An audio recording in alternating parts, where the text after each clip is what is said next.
Oi, meu nome é Neto, Eder Neto pra falar a verdade, e esse é o Terapia Sem Auê, o seu podcast que não é terapia, mas é terapêutico.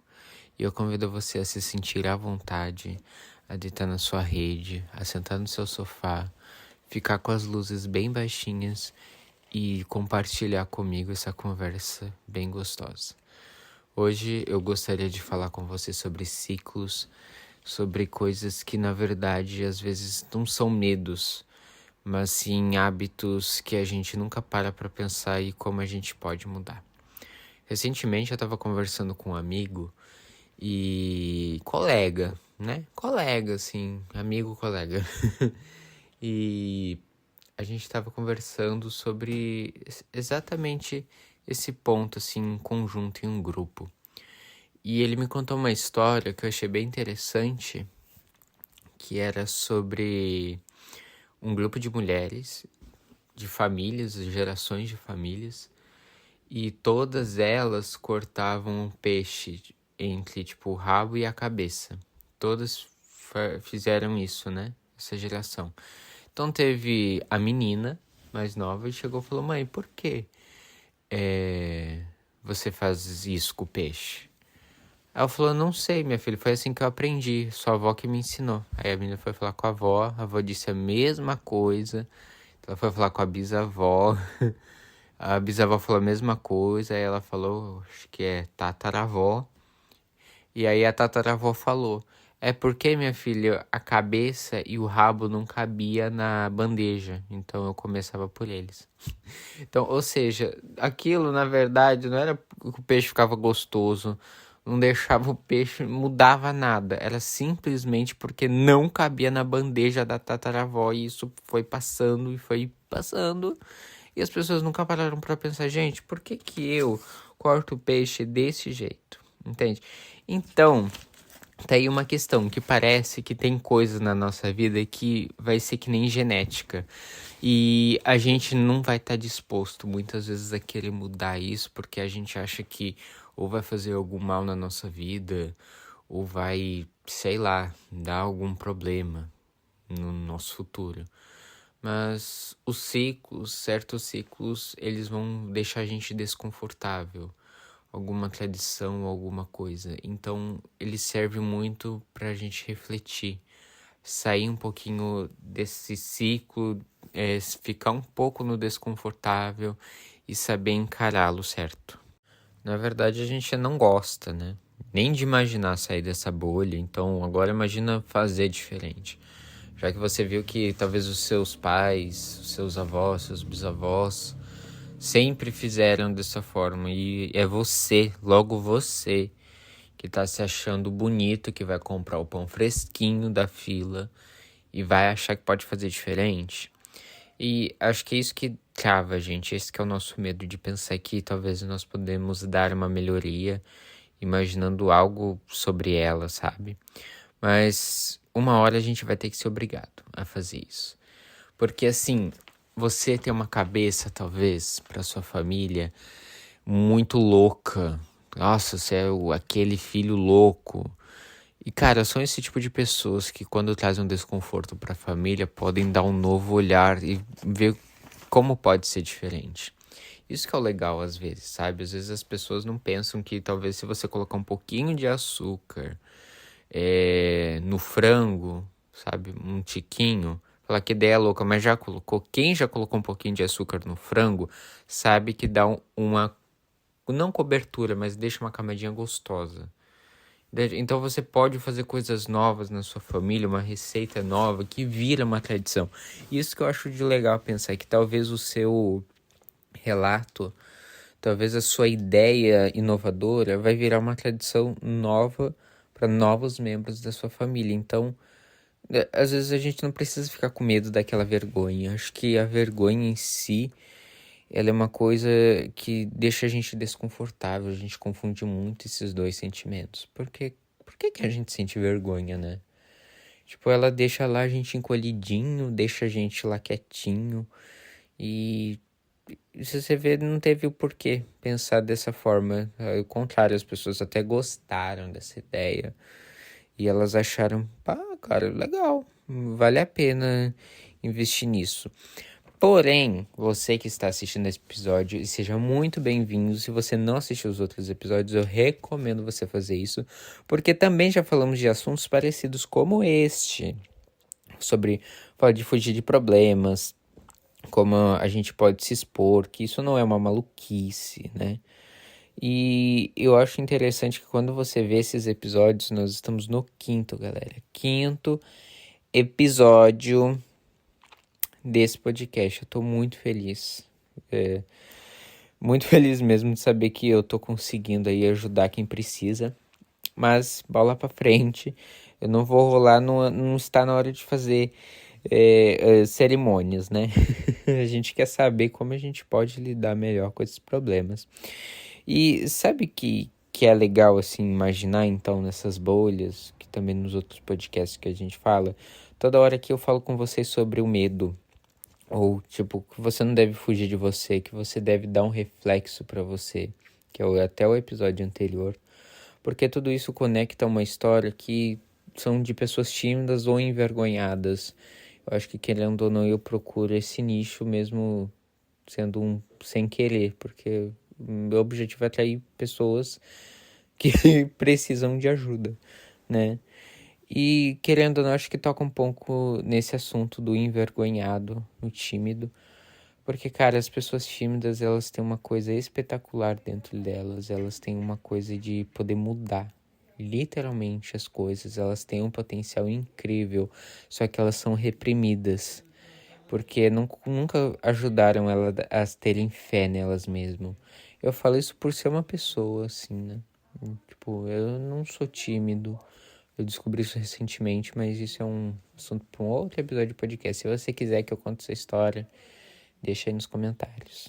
E pede lá no Instagram também. Então, tem esse ponto bem interessante, né? Pra gente notar um pouquinho.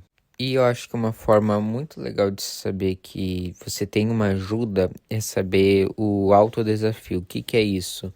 O autodesafio é até uma coisa que a gente falou até, né? Um pouquinho nos outros episódios, mas é uma maneira de você se desafiar aos poucos. Você querendo ou não, isso é uma eficácia que pode te ajudar muito. Talvez como uma criança que nunca soube andar, para ela é um desafio saber agora usar as duas pernas, saber ter equilíbrio. Hoje em dia você nem pensa em andar, porque você já sabe, né? Você já tem ali o conhecimento breve sobre o seu equilíbrio, como uma bicicleta e como uma fala. Então, tudo que você faz de rotineiro, que é o simples, um dia já foi difícil para você.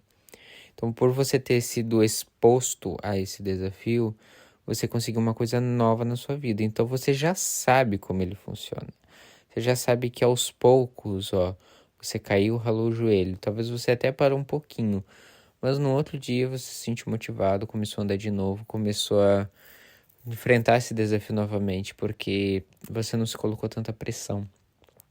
Então, acho que é aí que tá um primeiro ponto chave pra gente notar. Acho que as coisas não devem ser funcionadas por pressão, mas sim serem expostas gradualmente ao desafio novo que a gente está enfrentando. Às vezes você está com medo de dirigir e você vai logo sendo jogado para algum desafio maior, porque na cabeça da pessoa faz mais sentido você já começar pelo difícil. Mas o gradual, ele pode te dar mais, ele te oferece mais, né?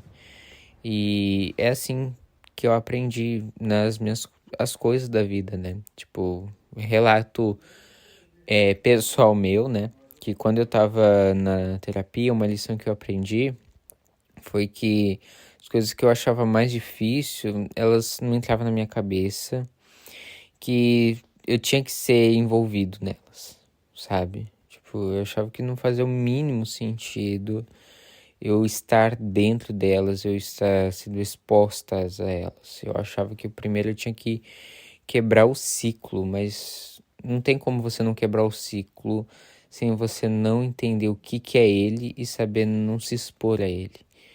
Então, isso virou um assunto depois da minha terapia. E descobri que esse medo que me envolvia, na verdade, estaria a minha liberdade, né? Porque, cara, É uma verdade, assim. Isso resolve muita coisa. Lacan mesmo, né, para quem da galera da psicanálise, mostrava algo que também a neurociência concorda, que aquilo que a gente repete, a gente domina. Então nós temos medo porque são coisas que a gente não domina ainda.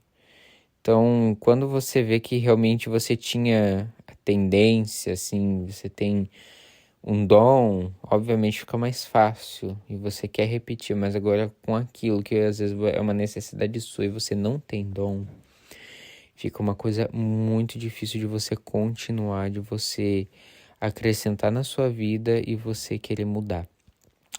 E falando sobre mudanças, agora vamos entrar num público mais ainda do perfeccionismo, porque eu acho muito importante nós falarmos sobre um pouquinho ele nesse episódio aqui com vocês. Eu percebi também na terapia, na análise, que eu era muito perfeccionista, eu não aceitava erros, eu não aceitava ser admitido que eu poderia ter as circunstâncias de errar, que eu teria que fazer certo, sabe? Isso eu acho que é muito complicado porque para uma pessoa que ela é perfeccionista, a gente viu muitos erros, a gente já foi humilhado, a gente já foi colocado, exposto a um fracasso de aceitar aquilo nu e cru, por assim dizer.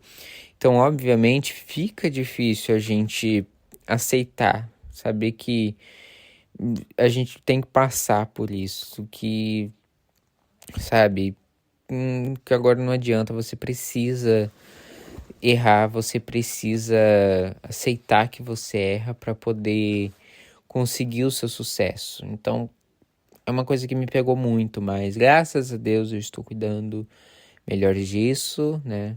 E aos poucos a gente vai achando resultado. E hoje eu vejo uma coisa muito essencial. Por mais que às vezes eu erro, às vezes eu não tenho vontade de parar. Porque, cara, assim, tipo, eu era muito exigente, tanto com os meus vídeos. Eu amo arte, então, tipo, os meus desenhos, cara, eu não aceitava nada de errado. Então, isso me motivava muito a parar, né? Eu parei de desenhar um tempo, hoje em dia eu até perdi uma prática. Eu acho isso meio triste, porque era uma parte de mim. Porque tanto amigos quanto outros eu me comparava muito, sendo que eles também não eram expert. Eu acho que se aconteceu isso com você também, de você ser perfeccionista, eu acho que você também está perdendo algo muito valioso na sua vida. Porque o perfeccionismo, ele nunca te deixa ter uma graduação de melhora. Ele te dá ali uma prisão que você tem que ser perfeito e deu, não tem o que fazer. Se você erra, você não é bom, pula para outra coisa. E não é assim, você não tem que pular de galho em galho. Às vezes a gente vai ter que insistir muito para conseguir o que a gente realmente quer mudar, para o que a gente realmente quer na nossa vida. E o perfeccionismo, ele tá nesse ponto, sabe? Então, se você sofre com isso, faz isso na sua análise. Fala um pouco por que que você não aceita erros. Fala o porquê que para você é tão difícil admiti-los, talvez para o seu próximo, ou por que que aquele projeto você parou e procrastina tanto. Às vezes não é por causa do seu TDAH, ou porque você tem algum problema no cérebro. É às vezes simplesmente porque você é exigente demais consigo. E ser exigente demais consigo é saber que nada na vida vai mudar, sabe? As coisas vão continuar, você querendo ser exigente ou não. Mas você vai precisar errar no começo. Isso vai ser uma coisa muito normal em si. Eu digo erro, assim, não tô falando em coisas sérias, tá? Porque sabe o que eu acho que tô pensando? A galera que vai assistir esse episódio fala, mas se eu errar, eu sou médico. Não é isso, gente. Vocês estão ligados. No seu treinamento. Na faculdade você pode, porque é um boneco, né? Você tá salvando a vida de um boneco. Então treine, se aperfeiçoa para quando chegar a hora certa de um momento de brilho da sua vida, você conseguir ver que realmente valeu a pena ter errado lá no começo e você se aperfeiçoou, você aceitou que você pode errar. Poxa, aqui, cara, isso é maravilhoso de saber que você pode errar, entende? Porque quando você erra, significa que você está tentando. E quando você está tentando, você sabe que você vai ter uma melhora incrível. Isso que eu fico pensando e eu acho incrível de pensar, sabe? Que por mais que eu esteja errando, eu tenho a possibilidade de melhora na vida. Mas agora eu vou fazer um breve corte seco aqui com vocês, porque como você sabe, esse podcast não é gravado, então isso acontece. De querer falar um pouquinho, então, como a gente já falou do perfeccionismo, que você pode ser tratado, eu acho que vai acontecer uns picos na sua vida que você vai agir dessa forma se você enfrenta com ansiedade. Sabe quando você tem aquele pico de coragem instantânea? Tipo, do nada você teve uma reação e você agiu por impulso. Tem 2 pontos que eu acho importante citar, né? O medo, ele existe na sua cabeça porque alguma hora que você teve ele, as coisas deram certo por causa da sua prudência. Então, você vai agindo com ele mais vezes por causa que aquilo teve sentido, você teve uma reação, você tem uma ação e a reação, né? E eu acho que tem um ponto na vida que também as pessoas enfrentam, que quando elas reagem por impulso, elas também têm resultados bons, porque também acontece. Mas não deixe que isso vire um costume na sua vida. Porque quando você não sabe calcular, muitas coisas na vida, elas precisam ser calculadas. Muitas coisas na vida, elas precisam ter uma base para uma construção. Então, tipo, se você reagir por impulso em comprar, sei lá, alguma coisa que você gosta, mas você sabe que tem dinheiro, ok, às vezes não vai reagir uma coisa tão grande na sua vida.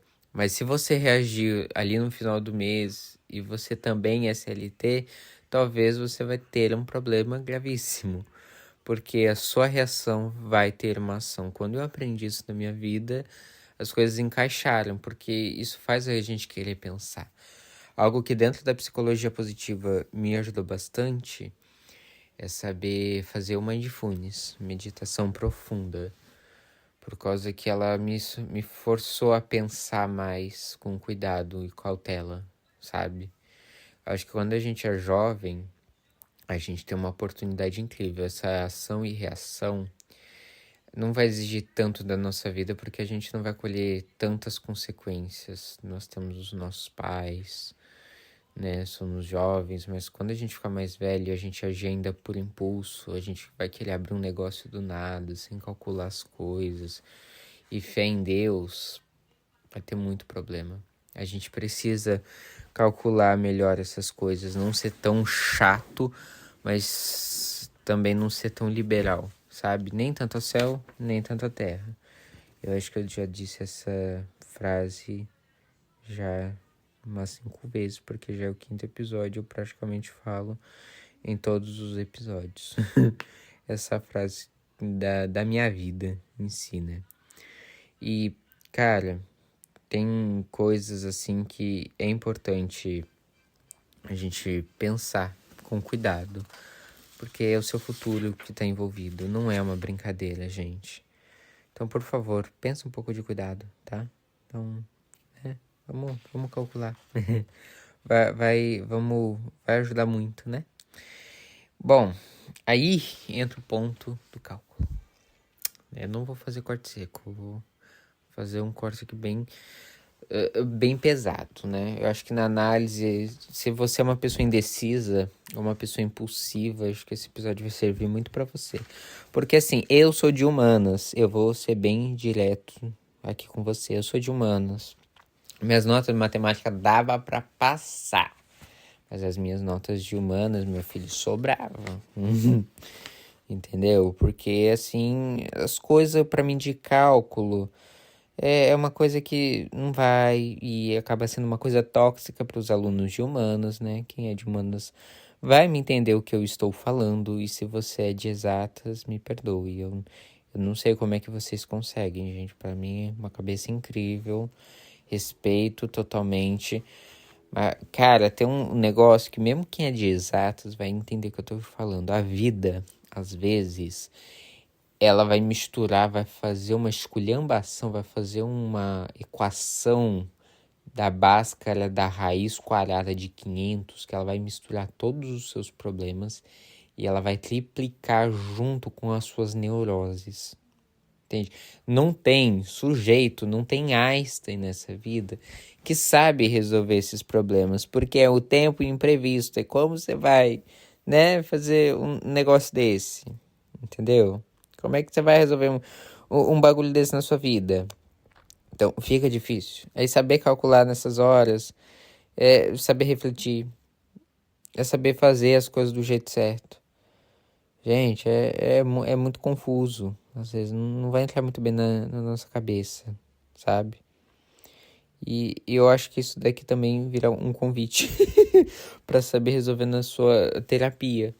Porque, cara, às vezes vai ter reações que não vai combinar em dados momentos na sua vida. Se você é uma pessoa impulsiva e falar impulsivamente num relacionamento, num emprego, vai triplicar num problema da Bhaskara quadrada. Entendeu? Então, eu já tô até cansado, porque eu não sei o que falar. É um problema assim que bateu agora. Mas acho que talvez, em algum canto da vida, como eu tô cansado de falar de problemas. Você viu que eu até fiquei calado um tempo, porque, cara, eu gosto de ser positivo. Depois da psicologia positiva, eu aprendi a lidar melhor com os meus problemas. Eu acho que essa trava é, sei lá, é uma reação que ainda eu tenho que tratar. Mas tudo bem. Aqui então, como eu tava falando então sobre esses medos, eu acho que é importante também falarmos de autoconfiança, que é uma coisa que vai tampar também muito essa parte de saber resolver os nossos problemas. Às vezes a gente tem medo de resolver nossos problemas por causa dessa falta de autoconfiança. E talvez você não concorde comigo, talvez você vai falar que isso é um hábito. Ultimamente eu vejo as pessoas, quando elas falam de neurociência, elas querem falar de hábitos, mas esquecem que também é importante que o seu comportamento e que o seu caráter também entre. E quando o seu caráter entra, você mostra exatamente que você tem uma capacidade melhor de saber como resolver do seu jeito. Entende? Porque é a sua autenticidade que também está envolvida em resolvê-los. Às vezes você não está conseguindo imitar certo costume porque você também não tem a característica que aquela pessoa tem para fazer aquilo. Então, na psicologia positiva, é muito importante nós ensinarmos as pessoas a criar resiliência. Talvez você já ouviu falar dessa palavra. Se você não ouviu, eu vou te explicar um pouquinho. A resiliência ela é uma coisa que ela envolve como se fosse um hábito. Você precisa praticar. Você precisa desenvolver isso, você tendo medo dela ou não. Porque, gente, a vida vai exigir muito da gente. E a gente, às vezes, vai querer jogar tudo pro alto, vai querer fazer do nosso jeito. E isso vai ser um sofrimento muito grande na sua vida. Porque, cara, quantas vezes você já não tentou fugir e você viu que era pior isso ter feito?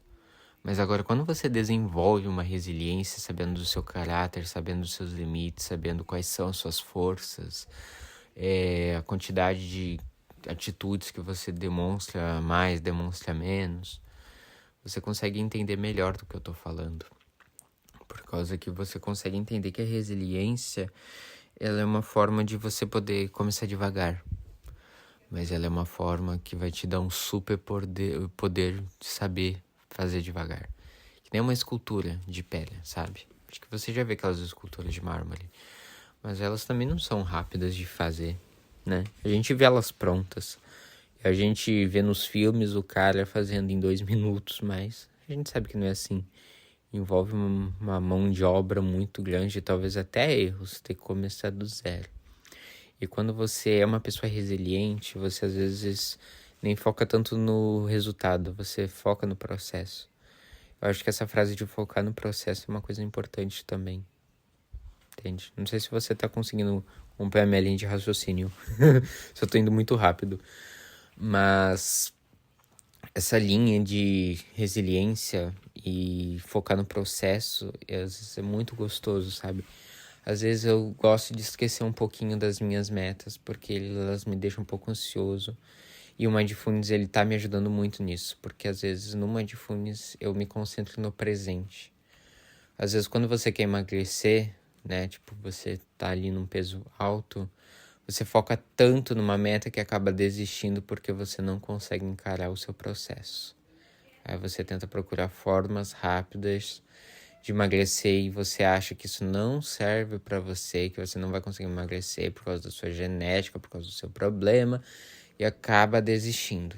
Então, o foco no processo é saber formas de melhorias, é saber isso que é o legal da resiliência.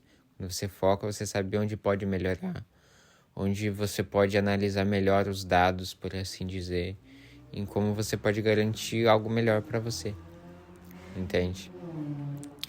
Mas, gente, esse foi o episódio de hoje. Eu acho que, não sei se eu fugi um pouco do tema. Eu falei, medo parece genética. E eu acabei passando vamos dizer, uma dica. Mas, enfim, eu acho que esse episódio em si, eu queria falar sobre isso para pessoas que talvez seus pais te passaram muito medo, mostrando um olhar da vida que eles criaram. Às vezes você foi criado num lar muito pesado, por assim dizer, que é trabalho, é estudo, que vai te dar algo e você viu outro caminho que talvez seja o ideal para você. E eu quero que você saiba que você pode ter uma mente aberta. Às vezes os seus pais, eles não fazem isso para te magoar, eles fazem isso porque eles têm medo. Então, saiba quebrar os ciclos com esses passos, saber o seu caráter, saber sua resiliência, saber criar ela. Você saber a origem de tudo que acontece na sua vida e também de ser uma pessoa muito impulsiva. Porque você vai conseguir, entende? Quando lembra disso, que pessoas impulsivas, elas desistem muito fácil e quebram a cara muito fácil, porque elas não sabem como consertar o que fizeram. E eu acho que cada vez mais que eu falo disso, mais coisas a gente vai aprendendo. Eu acho que é bom a gente fazer um episódio só sobre isso, tá? Mas vamos deixar aí de plano. Gente, muito obrigado por mais um episódio aqui no Terapia Sem Whey. Convido você a me seguir no Instagram e no TikTok. No canal do YouTube também, se você está assistindo no Spotify. Se você está assistindo no YouTube, segue a gente no Spotify também, compartilha esse conteúdo. E coloca nos comentários, obviamente, o que você achou. Afinal de contas, eu acho que isso daqui vai virando uma terapia em grupo. Se você se sentir à vontade, né? Você não precisa expor toda a sua vida, mas explicar um pouquinho. Tá, foi um prazer conversar com você. Se você gostaria de marcar também uma sessão comigo, eu sou essa pessoa divertida, porque eu gosto de ser humano com você, né? A gente não gosta de ser uma pessoa chata. Mas, obviamente, em sessões eu consigo ouvir mais. Então, foi um prazer falar com você. Vejo vocês no próximo episódio. Até mais.